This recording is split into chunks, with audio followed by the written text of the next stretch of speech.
എൻ്റെ പേര് ആശ്രിത. ഞാൻ വരുന്നത് വൈക്കത്ത് നിന്നാണ്. ആദ്യമായി ഇവിടെ ഉടമ്പടി എടുത്തത് എൻ്റെ അമ്മയാണ്. അമ്മയുടെ ഉടമ്പടിയിലായിരുന്നു ഞാൻ പ്രാർത്ഥിച്ചുകൊണ്ടിരുന്നത്. ഞാൻ +2 പഠിച്ചതിന് ശേഷം ജർമ്മൻ പഠിക്കുകയായിരുന്നു. ആദ്യമേക്ക് എനിക്ക് ഭയങ്കര പാടായിരുന്നു അത് പഠിക്കാനും. ഇത് പാസ്സാകുമെന്ന് തന്നെ എനിക്ക് ഉറപ്പില്ലായിരുന്നു. പക്ഷെ ഞാൻ അമ്മേനോട്, മാതാവിനോട് നിരന്തരം ഞാൻ പ്രാർത്ഥിച്ചുകൊണ്ടിരുന്നു. പക്ഷെ ഞാൻ ഉടമ്പടി എടുത്തിരുന്നില്ല. അമ്മയുടെ ഉടമ്പടിയിലാണ് ഞാൻ പ്രാർത്ഥിച്ചത്. പെട്ടെന്ന് തന്നെ B2ൻ്റെ എക്സാമിൻ്റെ ഡേറ്റ് കിട്ടുകയും എനിക്ക് എക്സാം ക്ലിയർ ചെയ്യാനും സാധിച്ചു. പക്ഷെ പിന്നീടാണ് എൻ്റെ ലൈഫിൽ ഓരോരോ തടസ്സങ്ങൾ വന്നുകൊണ്ടിരുന്നത്. പ്രോസസ്സിങ്ങിന് കൊടുത്തിട്ട് ഞാൻ ഇൻ്റർവ്യൂ പാസ്സാകുമെങ്കിലും എനിക്ക് കോൺട്രാക്റ്റ് ലഭിച്ചിരുന്നില്ല. ഏജൻസിക്കാരെ വിളിക്കുമ്പോൾ അവർ വരും, നീ വെയിറ്റ് ചെയ്യ്, എന്തായാലും വരുമെന്ന് പറഞ്ഞ് എനിക്ക് ഉറപ്പ് തന്നുകൊണ്ടിരുന്നു. ഞാൻ അങ്ങനെ ഇരിക്കുകയാണ് ഞാൻ ഇവിടെ ഒരു സാക്ഷ്യം കേട്ടു. ആ സാക്ഷ്യത്തിൽ എനിക്ക് മനസ്സിലായതെന്ന് പറഞ്ഞാൽ, ഞാൻ ഇവിടെ വന്ന് ഉടമ്പടി എടുക്കണം, എൻ്റെ കാര്യങ്ങൾക്കായിട്ട് ഞാൻ തന്നെ ഇവിടെ വന്ന് ഉടമ്പടി എടുക്കണമെന്ന് മനസ്സിലായി. ഞാൻ ഇവിടെ വന്ന് ഉടമ്പടി എടുത്ത് പിന്നീട് എനിക്ക് കോൺട്രാക്റ്റ് ഏജൻസിക്കാർ അയച്ചെങ്കിലും പക്ഷെ ഞാൻ ആഗ്രഹിച്ച പോലെ ഒരു ഹോസ്പിറ്റലിൽ നിന്നായിരുന്നില്ല. ഞാൻ ഇൻ്റർവ്യൂ അറ്റൻഡ് ചെയ്യാത്തൊരു ഹോസ്പിറ്റലിൽ നിന്ന് അറ്റ്ലീസ്റ്റ് A1 ലെവൽ പാസ്സായ കുട്ടികൾക്ക് പോലും കയറി പോകാൻ പറ്റുന്ന തരത്തിലുള്ളൊരു കോൺട്രാക്റ്റ് ആയിരുന്നു. B2 പാസ്സായ എനിക്ക് അതിന് പോകാൻ താല്പര്യമില്ലായിരുന്നു. അപ്പോൾ ഞാൻ എന്ത് ചെയ്യണമെന്ന് എനിക്കറിയില്ല. അപ്പോൾ ഞാൻ മാതാവിനോട് പ്രാർത്ഥിച്ചു, മാതാവ് ഞാൻ എന്താ ചെയ്യേണ്ടതെന്ന് മാതാവിനോട് പ്രാർത്ഥിച്ചു. ഞാൻ തീരുമാനിച്ചു ഞാൻ ആ കോൺട്രാക്റ്റിൽ അതിൽ പോകുന്നില്ല. പിന്നെ എനിക്ക് എന്ത് ചെയ്യണമെന്നറിയില്ല. എന്തുകൊണ്ടാണ് ഞാൻ ഉടമ്പടി എടുത്തിട്ട് എൻ്റെ കാര്യങ്ങൾ ഇത്രയും തടസ്സങ്ങൾ വന്നതെന്ന് ഞാൻ ആലോചിച്ചു.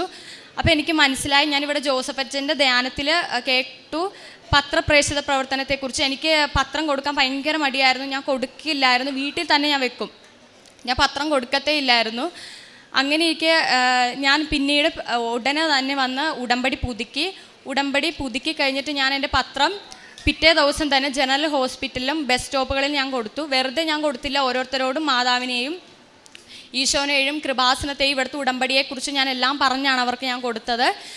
പിന്നീട് എൻ്റെ ലൈഫിലുണ്ടായെന്ന് പറഞ്ഞാൽ ഭയങ്കര മിറാക്കിളാണ്. ഞാൻ വിളിച്ച ഫോൺ എടുക്കാതിരുന്ന ഏജൻസിക്കാരെ എന്നെ ഇങ്ങോട്ട് ഒരാഴ്ച കഴിഞ്ഞപ്പോൾ വിളിച്ചു. മോൾക്ക് ഇൻ്റർവ്യൂ ഉണ്ടെന്ന് പറഞ്ഞു. ടഫായിരിക്കും, നല്ല ലാംഗ്വേജ് ലെവൽ വേണം, ജർമ്മനിയിലെ തന്നെ ഏറ്റവും നല്ലൊരു ഹോസ്പിറ്റലാണ്, അതുകൊണ്ട് തന്നെ നീ ലാംഗ്വേജ് നന്നായിട്ട് പഠിച്ച് പ്രിപ്പയർ ചെയ്യാൻ പറഞ്ഞു. ഞാൻ പ്രിപ്പയർ ചെയ്യുന്നതിനേക്കാൾ കൂടുതൽ ഞാൻ പ്രാർത്ഥിക്കാൻ തുടങ്ങി. മാതാവിനോട് ഞാൻ പറഞ്ഞു, മാതാവ് എൻ്റെ സമയം പോയിക്കൊണ്ടിരിക്കുവാണ്, മാതാവ് എനിക്കിത് തന്നെമെന്ന് ഞാൻ പ്രാർത്ഥിച്ചു. എനിക്ക് നല്ലതാണെങ്കിൽ ഇതിന് പോകാൻ സാധിക്കണമെന്ന് ഞാൻ പ്രാർത്ഥിച്ചു. ഇൻ്റർവ്യൂ വന്നു. ഇൻ്റർവ്യൂ ഭയങ്കര ടഫായിരുന്നു. ഞാൻ ഉടമ്പടി വസ്തുക്കളെല്ലാം ഉപയോഗിച്ച് പ്രാർത്ഥിച്ചാണ് ഇൻ്റർവ്യൂവിൽ ഇരുന്നത്. എനിക്ക് ഇൻ്റർനെറ്റ് കണക്ഷൻ്റെ പ്രശ്നം ഉണ്ടായിരുന്നു. ആ ടൈമിൽ വീട്ടിൽ കറണ്ട് പോവുകയും വൈഫൈ ഓഫാകുകയും ചെയ്തു. എന്നാലും പിന്നീട് പിറ്റേ ദിവസം തന്നെ എൻ്റെ ഇൻ്റർവ്യൂവിൻ്റെ റിസൾട്ട് വന്നു. എനിക്ക് ഇൻ്റർവ്യൂ കിട്ടിയെന്ന് ഏജൻസിക്കാർ വിളിച്ചു പറഞ്ഞു. എന്നാലും എനിക്ക് ഉറപ്പില്ലായിരുന്നു. ഇൻ്റർവ്യൂ കിട്ടിക്കഴിഞ്ഞാൽ കോൺട്രാക്റ്റ് കിട്ടിയാലും നമുക്കൊന്ന് ഉറപ്പാക്കാൻ പറ്റുള്ളൂ. അപ്പോൾ അത് കഴിഞ്ഞിട്ട് ഒരാഴ്ച കഴിഞ്ഞപ്പോൾ തന്നെ എൻ്റെ കോൺട്രാക്റ്റ് വന്നു. ഞാൻ പിന്നീടുള്ള എൻ്റെ എല്ലാ കാര്യങ്ങളും ഞാൻ വിചാരിക്കുന്നതിനേക്കാൾ സ്പീഡിൽ നടക്കാൻ തുടങ്ങി. പെട്ടെന്ന് തന്നെ എനിക്ക് അക്കോമഡേഷൻ റെഡിയായി, ബാക്കിയുള്ള എല്ലാ കാര്യങ്ങളും റെഡിയായി. VFSൽ എനിക്ക് അപ്പോയിൻമെൻറ്റ് കിട്ടി. അങ്ങനെ ഞാൻ ജനുവരി 17 എനിക്ക് VFSൽ അപ്പോയിൻമെൻറ്റ് കിട്ടി. ഞാൻ ഉടമ്പടി വസ്തുക്കളെല്ലാം ഉപയോഗിച്ചാണ് VFSൽ പോയത്.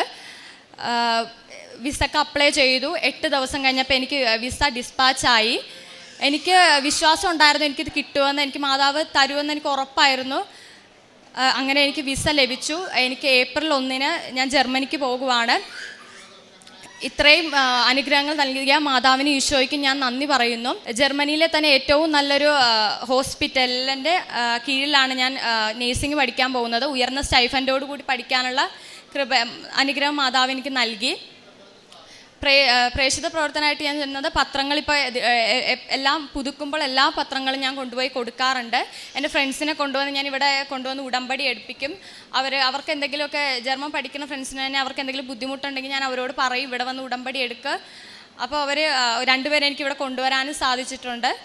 പിന്നെ ഞാൻ എനിക്ക് കൊന്ത അറിയില്ല, ഞാനൊരു ഹിന്ദുവാണ്. ഞാൻ കൊന്ത പഠിക്കുകയും കൊന്ത ചൊല്ലാറുമുണ്ട്. കാരുണ്യ പ്രവർത്തനങ്ങളായിട്ട് ഞാൻ ചെയ്യുന്നത് എൻ്റെ കയ്യിൽ എന്താണോ ഉള്ളത് ഞാൻ അത് കൊടുക്കും.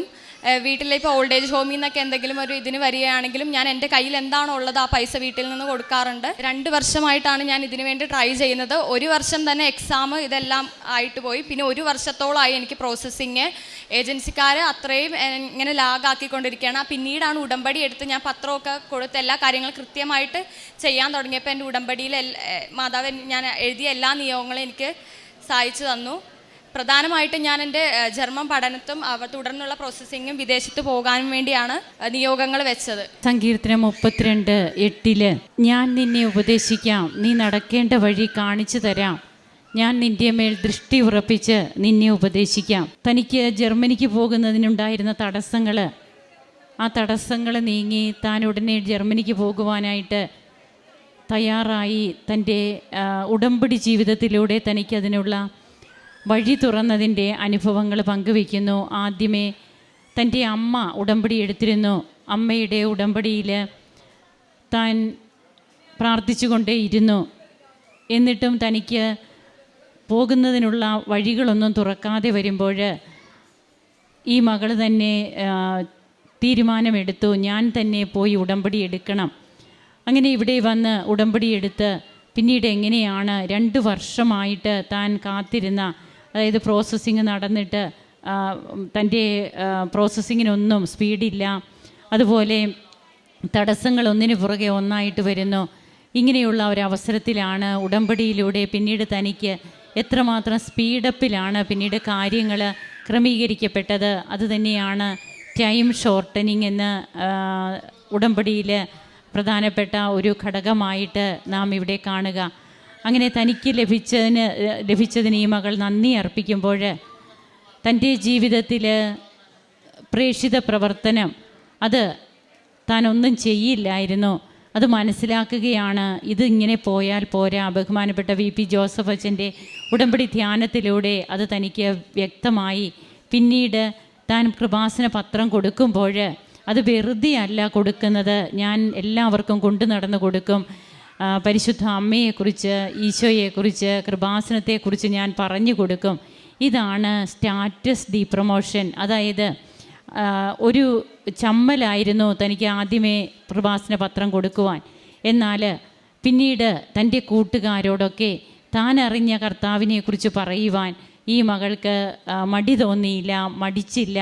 പിന്നീട് ധൈര്യം സംഭരിച്ച് ദൈവത്തെ താൻ സ്നേഹിക്കുന്നെന്നും ദൈവം തൻ്റെ ജീവിതത്തിൽ എങ്ങനെയാണ് തനിക്ക് പിതാവായി തൻ്റെ കൂടെ നിന്ന് തന്നെ വഴി നടത്തുന്നത്, പരിശുദ്ധ അമ്മ, സ്വർഗീയ അമ്മയായിട്ട് തനിക്ക് എങ്ങനെ മാറി, ഇതൊക്കെ 19 വയസ്സുള്ള ആശ്രിത മറ്റുള്ളവരോട് പങ്കുവയ്ക്കുന്നു. അതിനുള്ള ധൈര്യം നേടിയെടുക്കുന്നു. അങ്ങനെ തന്നെ അവിടെ ഒന്നുമില്ലാതാക്കിക്കൊണ്ട് ഈ മകൾ മുമ്പോട്ട് പോകുമ്പോൾ ഈശോയോട് താതാത്മ്യപ്പെടുന്നു. അതായത് കുരിശുമരണത്തോളവും കീഴ്വഴങ്ങി പിതാവിൻ്റെ ഇഷ്ടത്തിന് തന്നെ ശൂന്യനാക്കിയ ക്രിസ്തുവിനോടാണ് നാം താതാത്മ്യപ്പെടുക. അതാണ് സ്റ്റാറ്റസ് ഡി പ്രൊമോഷൻ. ദൈവപുത്രനായിരുന്നിട്ടും തൻ്റെ ആ അവസ്ഥയിൽ നിന്ന് മനുഷ്യരെ രക്ഷിക്കുവാൻ വേണ്ടിയിട്ട് കുരിശുമരണത്തോളം കീഴ്വഴങ്ങി ഉത്ഥാനത്തിലൂടെ നമ്മെ വീണ്ടെടുത്ത് ഇന്ന് പരിശുദ്ധ അമ്മയുടെ മധ്യസ്ഥതയിലൂടെ ഈശോ നൽകുന്ന കൃപകളാണ് ഇവിടെ ഓരോ മക്കളും പങ്കുവയ്ക്കുക. അതുപോലെ താൻ ഇന്ന് പോകുമ്പോൾ ഏറ്റവും നല്ല ഒരു ഹോസ്പിറ്റലിലേക്ക് തന്നെ തനിക്ക് അഡ്മിഷൻ ലഭിച്ചിരിക്കുന്നു. അതും സ്റ്റൈഫൻഡോട് കൂടി തന്നെ തനിക്ക് അഡ്മിഷൻ ലഭിച്ച കാര്യവും, ഇൻ്റർവ്യൂവിൻ്റെ സമയത്ത് പവർ കട്ടുണ്ടായി, തടസ്സങ്ങളാണ്. എന്നാൽ പിന്നീട് അതും തനിക്ക് കൃപയാക്കി. അതായത് തൻ്റെ ആ ഇൻ്റർവ്യൂ പാസ്സാകുമോ എന്ന് പോലും തനിക്ക് ഡൗട്ടുണ്ടായിരുന്നു. ഏജൻസി വിളിച്ചു പറഞ്ഞു. പിന്നീട് തൻ്റെ ഹോസ്പിറ്റലിൽ നിന്ന് തന്നെയൊക്കെ തന്നെ വിളിച്ച് പറയുമ്പോഴാണ് തനിക്കത് കൂടുതൽ ബോധ്യപ്പെടുന്നത് എന്നുള്ളതൊക്കെയാണ് ഈ മകളിവിടെ പങ്കുവയ്ക്കുന്നത്. അങ്ങനെ പരിശുദ്ധ അമ്മയുടെ കാശുരൂപവും പിടിച്ച് നേർച്ച വസ്തുക്കളുമായിട്ട് താൻ കടന്നുപോയ തടസ്സങ്ങളുടെ വഴിയിൽ തനിക്ക് കൃപയായി കൂട്ടിനുണ്ടായിരുന്ന ഉടമ്പടി ജീവിതം അതിന്ന് NRI ആക്കിയോ? അങ്ങനെ 1 വർഷത്തേക്ക് ആ ഉടമ്പടി തൻ്റെ ജീവിതത്തിൽ ചേർത്ത് പിടിച്ചുകൊണ്ട് ഈ കുട്ടി ഇന്ന് ഇവിടുന്ന് കടന്നു പോകുന്നു. ജപമാലയൊക്കെ പ്രാർത്ഥിക്കുവാനായിട്ട് തനിക്ക് അറിയില്ലായിരുന്നു. താൻ അതിനൊക്കെ സമയമെടുക്കുന്നു, പ്രാർത്ഥിക്കുന്നു. അതുപോലെ ഡെയിലി ബ്രെഡ് പ്രെയർ, ഉടമ്പടി, ആരാധന എല്ലാറ്റിലും സജീവമായിട്ട് പങ്കെടുത്ത് ഇന്ന് സജീവ സാക്ഷിയായി ഈ മകള് മാറിയതിൻ്റെ അനുഭവമാണ് ഇവിടെ വന്നതെന്ന് പറയുന്നത്. നമുക്കും കരങ്ങളടിച്ച് ഈശോയ്ക്കും അമ്മയ്ക്കും നന്ദി പറയാം, ദൈവത്തെ മഹത്വപ്പെടുത്താം. അത്യപൂർവ ദൈവാനുഭവങ്ങൾ ഇനി നിങ്ങൾക്കും സ്വന്തം. ഈ യൂട്യൂബ് ചാനൽ ഇതുവരെ സബ്സ്ക്രൈബ് ചെയ്തിട്ടില്ലെങ്കിൽ ഇപ്പോൾ തന്നെ സബ്സ്ക്രൈബ് ചെയ്യുക. ഈ വീഡിയോ ഇപ്പോൾ തന്നെ നിങ്ങളുടെ സുഹൃത്തുക്കൾക്ക് ഷെയർ ചെയ്തുകൊണ്ട് കർത്താവിൻ്റെ പ്രേക്ഷിതരാകുക.